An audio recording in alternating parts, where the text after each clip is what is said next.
Assalamualaikum warahmatullahi wabarakatuh. Halo sahabat creator semua, berjumpa lagi di channel Pabian Crit, channel tutorial, informasi, dan pendidikan. Sebelumnya, saya ucapkan terima kasih kepada sahabat creator semua yang telah mengklik video ini. Jangan lupa di akhir video ini beri dukungan dengan cara like and subscribe. Silahkan berkomentar di kolom komentar, share ke akun media sosialnya masing-masing supaya channel ini terus berkembang dan supaya bisa memberikan tutorial terbaru setiap waktu.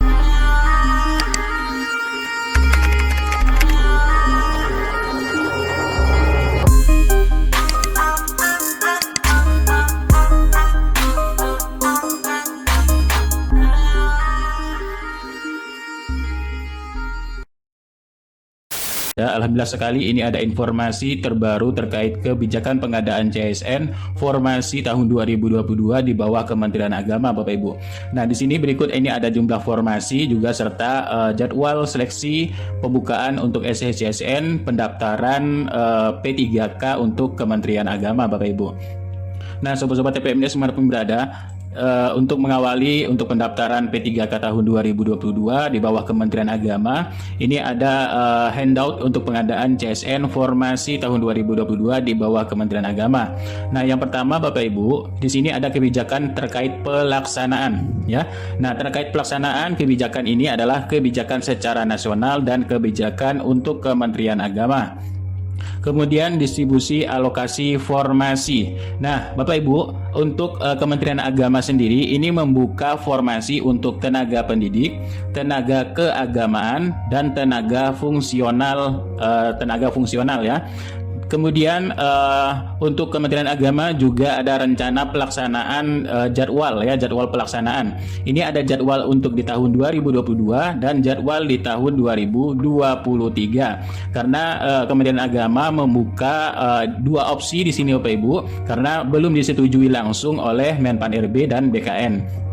Kemudian di sini ada rumusan anggaran tahun 2022 dan 2023. Nah, sobat-sobat TPMD manapun berada, untuk informasi lanjutannya ini ada dasar hukum pengadaan P3K ya. Di sini ada masa perjanjian kerja, pemberi kuasa untuk pengangkatan P3K, kemudian ada juga untuk Permenpan pengadaan P3K. Ini dasar hukumnya Bapak Ibu ya. Yang utamanya adalah Undang-Undang ASN yaitu nomor 5 tahun 2014 dan PP Manajemen P3K di PP 49 tahun 2018.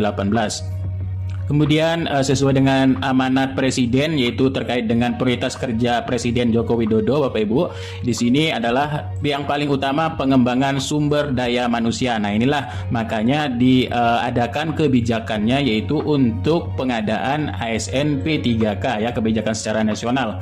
Nah, kemudian di sini Bapak Ibu, kebijakan pengadaan ASN 2022 ini hanya untuk P3K dengan masa pandemi kemarin ya. Jadi ini merubah pola pikir ataupun pola kerja dari birokrasi yang berfokus kepada tenaga guru dan tenaga kesehatan serta berpihak kepada THK 2 karena untuk penyelesaian dari THK 2 juga Bapak Ibu dan terkait gaji serta tunjangan.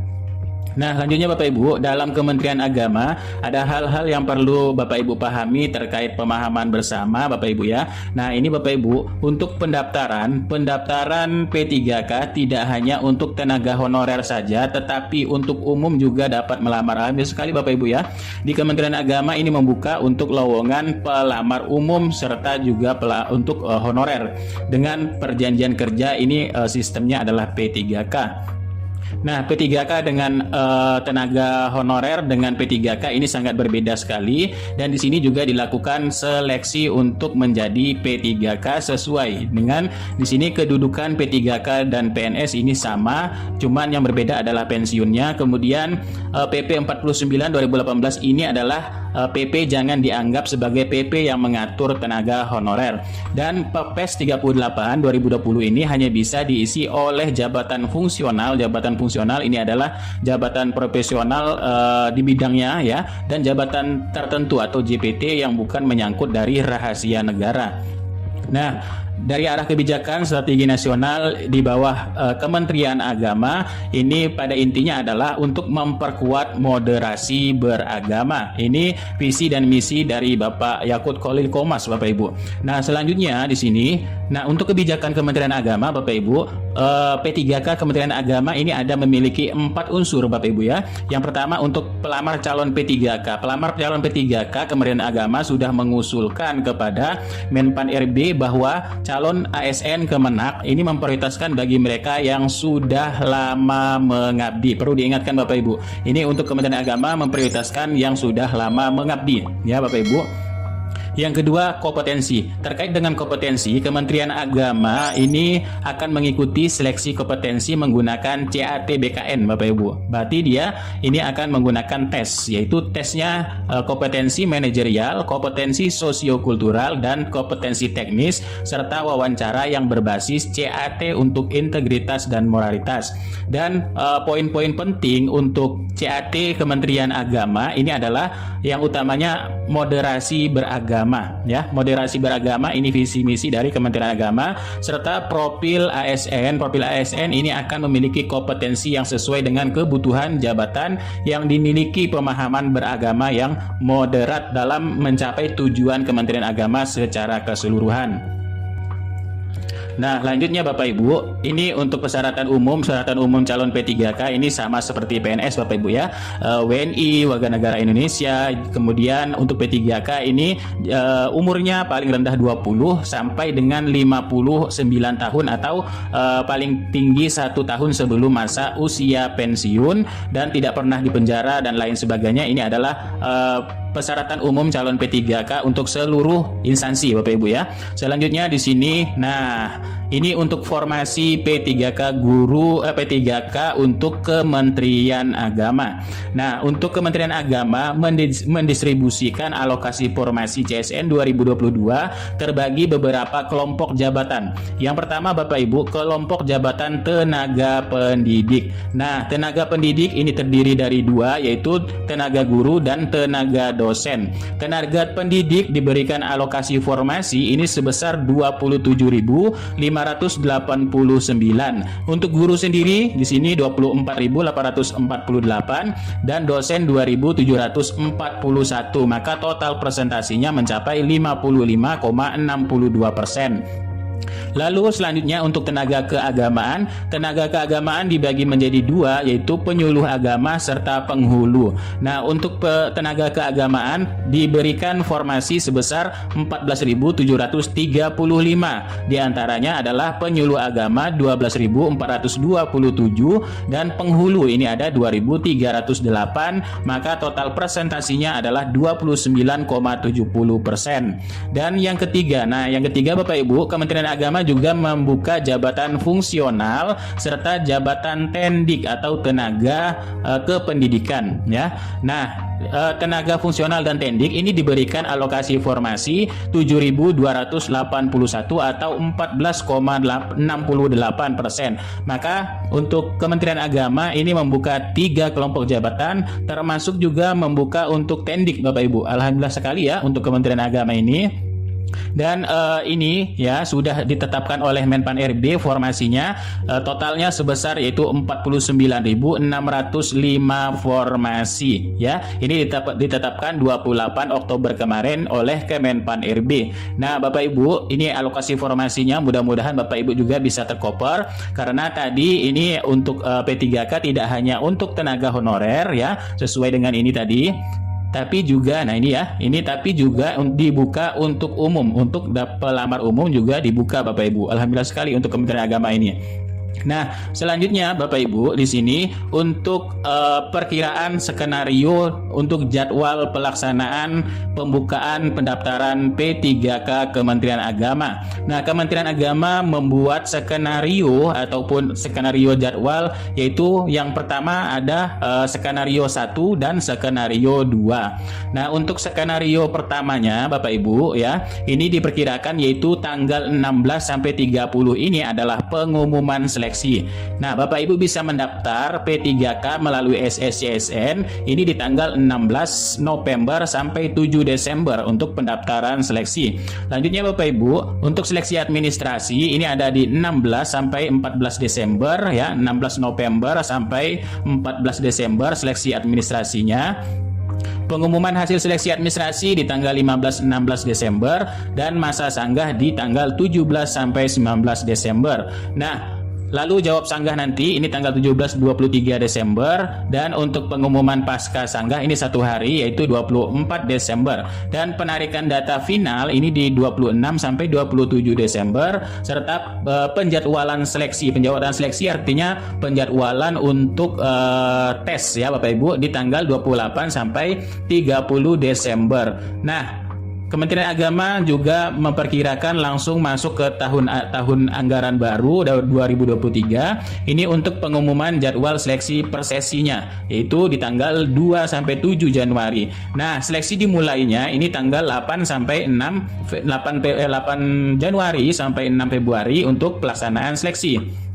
Kemudian untuk pengolahan nilai ini tanggal 1 sampai 13 Februari serta pengumuman hasil ini di 14 sampai 15 Desember 2023 dan masa sanggahnya di 16 sampai 18 Februari 2023 serta jawab sanggah di 16 sampai 22 Februari 2023 dan akhir semua pengumuman hasil akhir seleksi ini diperkirakan 23 sampai 24 Februari 2023. Nah, ada catatan Bapak Ibu, jadwal ini berdasarkan hasil koordinasi bersama Menpan RB dan BKN, namun jadwal tersebut berpotensi bisa berubah karena kebijakan nasional. Sampai hari ini kementerian dan lembaga masih menunggu jadwal resmi yang akan diterbitkan oleh Menpan RB dan BKN. Nah, maka dari itu Bapak Ibu, Kementerian Agama juga membuat skenario kedua untuk penjadwalan tersebut Bapak Ibu ya. Nah, untuk skenario keduanya Bapak Ibu, untuk penjadwalan ini jika skenario 1 ini tidak digunakan, maka skenario kedua ini dapat digunakan jika terjadi halangan di skenario ke-1. Nah, untuk skenario kedua, penjadwalan pelaksanaan P3K untuk Kemenak ya, di sini di tanggal 1 sampai 15 Desember terkait dengan pengumuman seleksi. Yang kedua, untuk pendaftaran Bapak Ibu tanggal 1 sampai 15 Desember, artinya skenario kedua ini adalah di bulan Desember Bapak Ibu ya, di awal bulan Desember. Dan seleksi administrasi di tanggal 1 sampai 29 Desember serta pengumuman hasil seleksi administrasi di 30 sampai 31 Desember. Nah, untuk masa sanggah masuk ke tahun 2023 di tanggal 1 sampai 3 Januari dan untuk jawab sanggahnya di tanggal 1 sampai 7 Januari. Untuk pengumuman masa sanggah di tanggal 8 Januari, penarikan data final ini di 9 sampai 10 Januari 2023 dan penjadwalan seleksinya, penjadwalan untuk tesnya ini di tanggal 11 sampai 13 Januari 2023 serta untuk pengumuman per sesinya, per sesi jadwal ini di tanggal 14 sampai 20 Januari. Nah, untuk pelaksanaan CAT BKN-nya Bapak Ibu di tanggal 21 Januari sampai dengan 19 Februari 2023.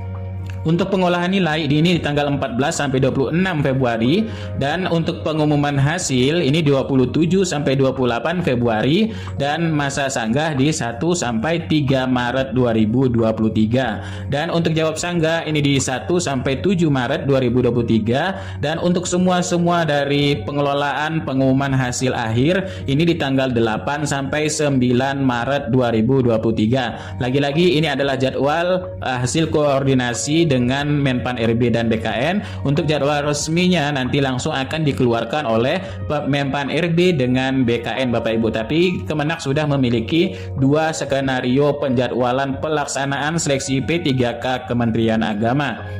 Nah, ini Bapak Ibu ya, alhamdulillah sekali sudah keluar, sudah ada perencanaannya di sini untuk Kementerian Agama dan rancangan untuk anggaran pelaksanaan ini juga dibuat dalam tahap yaitu tahun anggaran 2022 ya dan tahun anggaran 2023 nanti untuk juga formasi CPNS dan P3K melalui Biro Kepegawaian Perencanaan dari Kemenak Bapak Ibu. Nah, itulah sedikit informasi untuk Kementerian Agama. Di sini alhamdulillah sekali sudah ada informasi terkait jadwal ya. Jadwal ada 2 skenario, mudah-mudahan jadwalnya yang digunakan adalah yaitu di tanggal 16 ini Bapak Ibu, 16 November 2023 karena untuk dinas untuk pendaftaran untuk untuk Kemendikbudristek ya untuk guru ini sudah dilaksanakan kemarin di tanggal 13 ya dan akhirnya diakhirkan di tanggal 13 kemarin ya. Jadi mudah-mudahan ini tanggal 16 ini giliran untuk Kementerian Agama untuk melakukan pendaftaran jika memang tidak ada yaitu halangan yang berarti ya karena Kementerian Agama sudah membuat 2 skenario serta di sini alokasi untuk formasinya alhamdulillah sekali Bapak Ibu. Alokasinya di sini sudah ada tertera ya. Untuk guru ini yang lebih banyak yaitu 24.848 formasi untuk guru. Dan untuk tendik dengan fungsional ini ada 7 ribuan Bapak Ibu. Alhamdulillah sekali bisa juga tercover dan tenaga keagamaan ini penyuluh agama dan penghulu juga ada di sini Bapak Ibu ya. Dan itulah sedikit informasi di sini Bapak Ibu. Jadi sesuai dengan ketentuannya bahwa Kementerian Agama akan memprioritaskan bagi guru-guru ataupun bagi honorer yang sudah lama mengabdi sesuai dengan pelamaran calon P3K ini. Dan di sini tidak juga membuka untuk tenaga honorer akan tetapi juga membuka untuk pelamar umum juga Bapak Ibu. Nah, itulah sedikit informasi untuk P3K di bawah Kementerian Agama. Mudah-mudahan ini bermanfaat. Kurang lebihnya mohon maaf. Billahi taufiq wal hidayah. Wassalamualaikum warahmatullahi wabarakatuh.